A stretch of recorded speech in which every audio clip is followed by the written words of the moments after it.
السلام علیکم ورحمۃ اللہ وبرکاتہ۔ ان الحمد للہ رب العالمین والعاقبۃ للمتقین والصلاة والسلام علی سید الانبیاء والمرسلین نبینا محمد وعلی آلہ واصحابہ ومن تبعہم بإحسان الی یوم الدین۔ الحمد للہ الذی ہدانا لہذا وما کنا لنہتدی لولا ان ہدانا اللہ۔ رب اشرح لي صدري ويسر لي أمري واحلل عقدة من لساني يفقهوا قولي اللهم انفعنا بما علمتنا وعلمنا ما ينفعنا وزدنا علما۔ اللہ تعالیٰ کے فضل و احسان سے سورہ آل عمران کی آیت نمبر 148 تک ہمارا سبق مکمل ہو چکا ہے۔ آیت نمبر 149 انشاءاللہ آج یہاں سے ہم اپنے سبق کا آغاز کریں۔ اعوذ باللہ من الشیطان الرجیم۔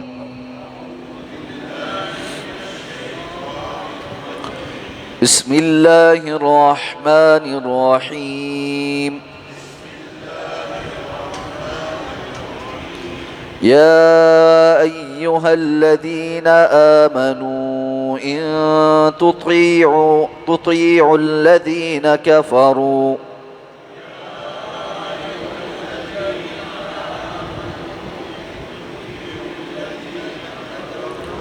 يردوكم على أعقابكم فتنقلبوا خاسرين۔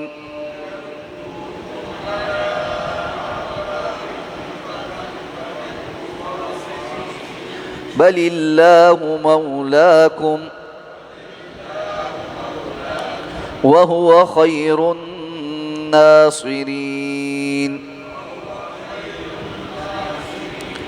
سنلقي في قلوب الذين كفروا الرعب بما أشركوا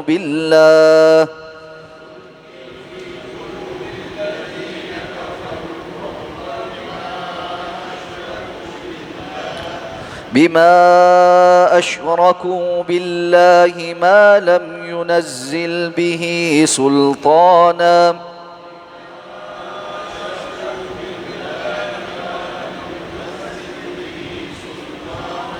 ومأواهم النار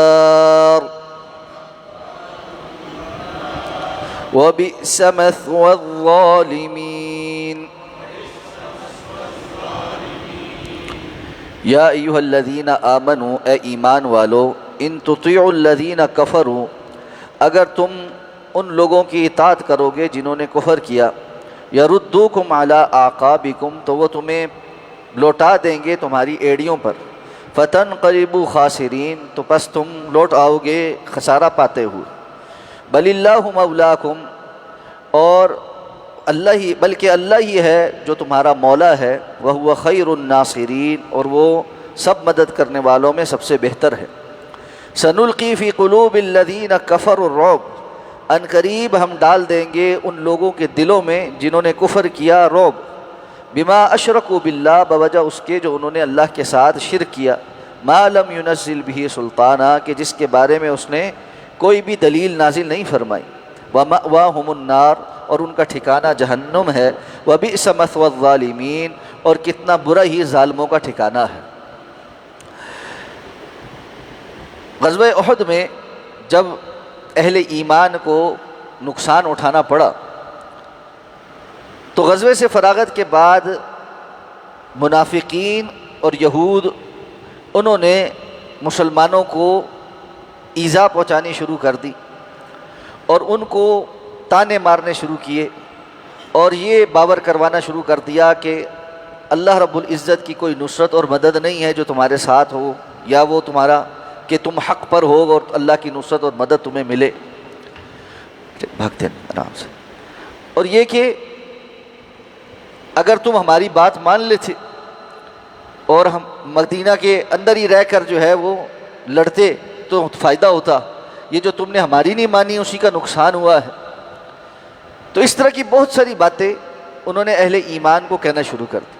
تو اللہ تعالیٰ نے فرمایا کہ ایمان والو، اگر تم ان کافروں کی اطاعت کرو گے نا تو یہ تو اس سے کم پر راضی نہیں ہے کہ تمہیں تمہاری ایڑیوں پر واپس کفر کی طرف پھیر دیں اور تم خسارہ پاؤ۔ تو کافروں کا ہمیشہ موقف ایسا ہی ہوتا ہے اور وہ یہ چاہتے ہیں کہ ان کی بات کے پیچھے چلتے چلتے اہل ایمان اپنے ایمان سے ہاتھ دھو بیٹھے۔ تو اللہ نے فرمایا کہ ایسا نہ کرو، بل اللہ مولاکم، بلکہ یہ اللہ ہی ہے جو تمہارا مولا ہے۔ لفظ مولا بہت سارے معنوں میں استعمال ہوتا ہے، تو ان میں سے یہاں پر جو معنی اللہ تمہارا مالک ہے، اللہ تمہارا والی ہے، مددگار ہے، اس لیے فرمایا وَهُوَ خَيْرُ النَّاصِرِينَ، اور وہ سب مدد کرنے والوں میں سب سے بہتر۔ انسان دوسرے کی بات اس لیے مانتا ہے کہ اس کو یہ احتمال ہوتا ہے کہ فلاں کی مانوں گا تو وہ میری مدد کرے، تو اگر ہم ان کی مان لیں گے تو اگلی مرتبہ یہ ہماری مدد کرے۔ تو اللہ نے فرمایا کافر جتنی مرضی تمہیں اپنی مدد کا یقین دلائیں، ان کے مقابلے میں تمہیں اللہ کافی، تمہیں اللہ کی ماننی چاہیے، کفار کی نہیں ماننی چاہیے۔ تمام مدد کرنے والوں میں سب سے بہتر وہی ہے۔ اس کا معنی یہ نہیں ہے کہ اللہ کے مقابل کوئی اور مدد کرنے والا ہے۔ عام طور پر دنیاوی اسباب کے اعتبار سے چونکہ ایک دوسرے کی مدد کی جا سکتی ہے، تو بظاہر نظر آنے والا سبب انسان کی توجہ اس کی طرف ہو جاتی۔ تو اللہ نے فرمایا جو دنیاوی تمہیں اسباب نظر آ رہے مدد کے، اس سب میں سے سب سے زیادہ بہتر اللہ مدد کرنے والا ہے جو مسبب الاسباب۔ اس لیے فرمایا کہ اب کیا ہوگا، سنلقی فی قلوب الذین کفروا الرعب، ان قریب ہم ان کافروں کے دلوں کے اندر رعب ڈال دیں۔ تو ایسا ہی ہوا کہ مشرکین مکہ حالانکہ وہ ایک بہتر پوزیشن میں تھے، جب احد کا میدان چھوڑ کر گئے تو رستے میں ان کو خیال آیا کہ ہم نے بڑی بیوقوفی کر دی، ہم نے تو مسلمانوں کو اتنا نقصان پہنچا لیا تھا، تو اب اگر ہم واپس پیش قدمی کرتے اور اس معاملے کو آگے بڑھاتے تو ہم جو اتنے عرصے سے چاہ رہے ہیں کہ مدینہ کی ریاست ہی ختم ہو جائے اور نعوذ باللہ رسول اللہ شہید کر دیے جائیں، تو یہ تو موقع ہاتھ میں تھا، تو ہم نے یہ موقع گنوا دیا۔ تو ان میں سے بعض لوگوں نے یہ ابھارنا شروع کیا کہ تیاری پکڑو اور یہ موقع ہے کہ ہم جا کر مدینہ پہ دوبارہ سے چڑھائی کریں۔ وہ ابھی اپنے زخمیوں کو سنبھال رہے ہوں گے اور اپنے شہید ہونے والوں کو دفن کر رہے ہوں گے، تو ایسے میں ہم ایک اور حملہ بولیں گے تو بڑا ہی زبردست قسم کا حملہ ہو جائے۔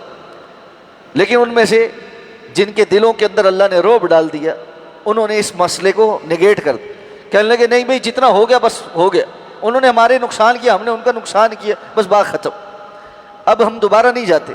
اور سارے اس پہ راضی ہو گئے کہ ٹھیک ہے بس ہم دوبارہ نہیں جاتے۔ جس طرح وہ کسی کے بولنے کے انتظار میں کوئی ہوتا ہے کہ بس یہ بات بولے اور سارے اس کی موافقت کر کے بس جان چھڑا کے جائیں، تو اللہ نے ان کے دلوں کے اندر ایسا رعب ڈالا کہ وہ واپس نہیں آ سکے۔ حالانکہ رسول اللہ صلی اللہ علیہ وسلم کو اس بات کا احتمال تھا کہ ابھی مشرکین جو ہے وہ دوبارہ نہ پلٹ آئیں، اس لیے آپ نے کچھ صحابہ کی ڈیوٹی بھی لگائی کہ وہ چیک کریں کہ کہیں وہ واپس تو نہیں آ رہے۔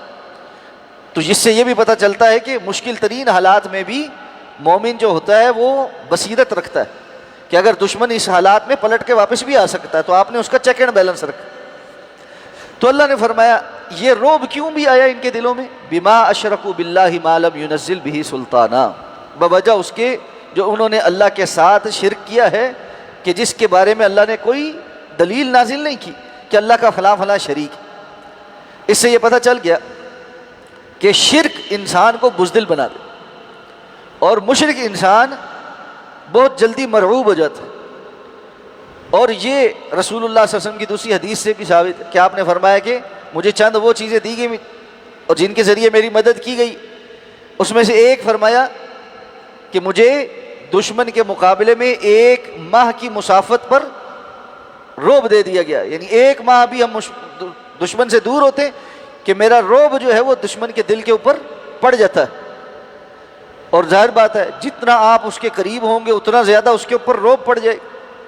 اور یہ رعب اللہ تعالیٰ نے امت مسلمہ کو بھی دیا ہے، اگر امت ایمان پر ثابت قدم ہو اور مضبوط ہو۔ تو آپ دیکھیں تھوڑا سا آپ سیدھے ہوں تو اگلے کو اٹھنے ٹیکنے پر آ جاتے، لیکن مسئلہ کیا ہے کہ بندہ خود کمزور ہو، شرک کے اندر ہو، توہم پرستی میں ہو، تو پھر وہ کیسے ثابت قدمی اختیار کر سکتا ہے۔ مشرک کا جو اعتماد اور بھروسہ ہوتا ہے وہ اپنے اس ذات پر ہوتا ہے جس کو اس نے اللہ کا شریک بنایا۔ کسی کا تعویذ گنڈے پر ہے، کسی کا مردوں کے اوپر ہے، کسی کا بابوں کے اوپر ہے، کسی کا پیر و فقیروں کے اوپر ہے، کسی کا بتوں کے اوپر ہے، تو وہ پھر اللہ پر بھروسہ کرنے کے قابل نہیں ہوتے کیونکہ اس نے اللہ رب العزت پر اپنا بھروسہ رکھا ہی نہیں۔ اس لیے شرک انسان کو بزدل بنا دیتا، اور ہم دیکھتے ہیں کہ عام طور پر یہ شرک بہت عام، تو نتیجہ کیا ہے؟